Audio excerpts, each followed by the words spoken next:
सुप्रभात। सुधा सक्सेना का सभी को सादर सप्रेम सुबह की राम राम। बड़ों से भी हम लोगों ने कहते सुना और जीवन के उम्र के जिस मोड़ पर आ गए हैं पढ़ा सुना और सभी से ये समझा कि हमें अनुशासित और नियमित जीवन बिताना चाहिए।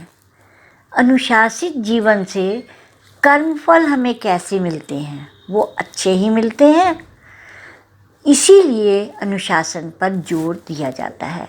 आज आइए इसी विषय पर नियम, अनुशासन और कर्मफल, इन पर थोड़ी सी चर्चा करते हैं। मनुष्य के लिए नियम ही उसका धर्म है। पृथ्वी नित अपने नियम से धुरी पर घूमती है। ऋतुएं सदैव समय पर बदलती हैं। इसलिए नियम का पालन ही अनुशासन है। यह कटु सत्य है कि जिस व्यक्ति का जीवन अनुशासित नहीं है, वह कितना ही बुद्धिमान क्यों ना हो, उसकी सफलता संदिग्ध है। अनुशासन से तात्पर्य है हमारे लिए हितकर आवश्यक कार्य, जिनका हम नियमबद्ध तरीके से अनुपालन करते हुए अपने कार्य में निरंतरता लाते हैं। और यही निरंतरता माने लगातार जब हम प्रयत्न करते रहते हैं तो ये हमें अपने लक्ष्य तक पहुंचाती है। जीवन के प्रत्येक क्षेत्र में अनुशासन का बहुत अधिक महत्व है। पारिवारिक तथा सामाजिक क्षेत्र में अनुशासन का महत्व और बढ़ जाता है, क्योंकि सामंजस्य स्थापित करने के लिए हमें अनुशासन की आवश्यकता होती है।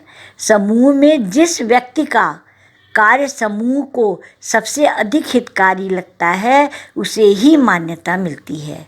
ऐसे में अनुशासन प्रिय व्यक्ति अपनी निरंतरता के कारण समूह पर अपने कार्य की छाप छोड़ने में सफल हो जाता है। मनुष्य के व्यक्तित्व की पहली छाप उसका आचरण ही होता है। आचरण मनुष्य की आंतरिक स्थिति का प्रतिबिंब है।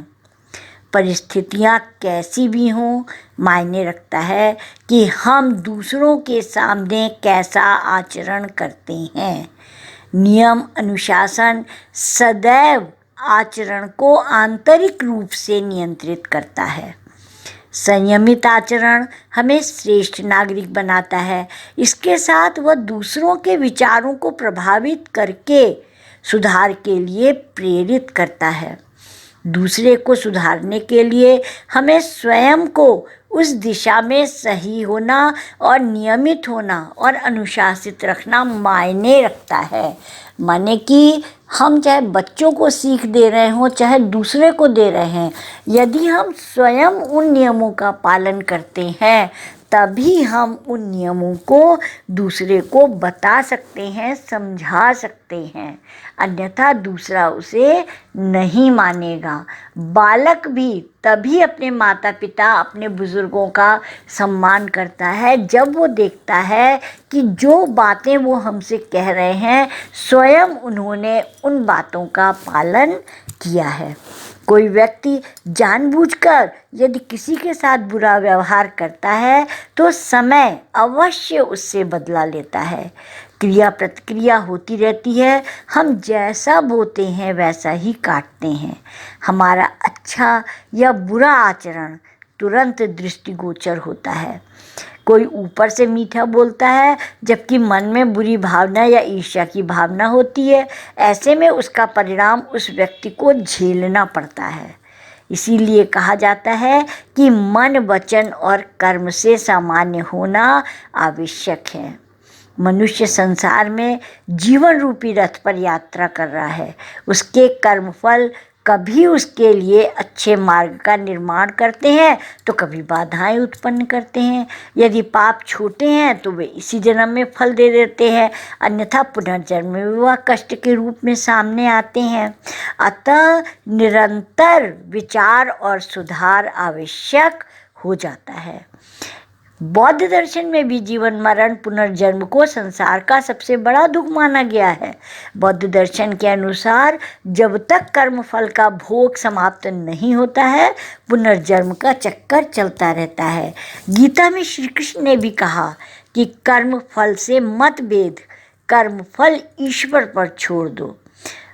इस प्रकार से अगर हम देखें तो सभी सिद्धांत ये बताते हैं कि हमारे विश्वास, समुचित सोच, वाणी, कर्म, आजीविका, सही कामना, ध्यान और समाधि, ये सभी जो है वो आपके नियम और अनुशासन पर निर्भर है। सत्य ये है कि जो नीति संगत है, दूसरों को कष्ट ना पहुंचाता हो, दूसरों का हक ना छीनता हो, वही नियम अनुशासन है। और महर्षि पतंजलि ने अपने यहाँ यम, नियम इत्यादि जो अष्टांग सूत्र है वो इसी के अंतर्गत, अनुशासन और नियमित जीवन के अंतर्गत ही बताए हैं। आज इतना ही, धन्यवाद।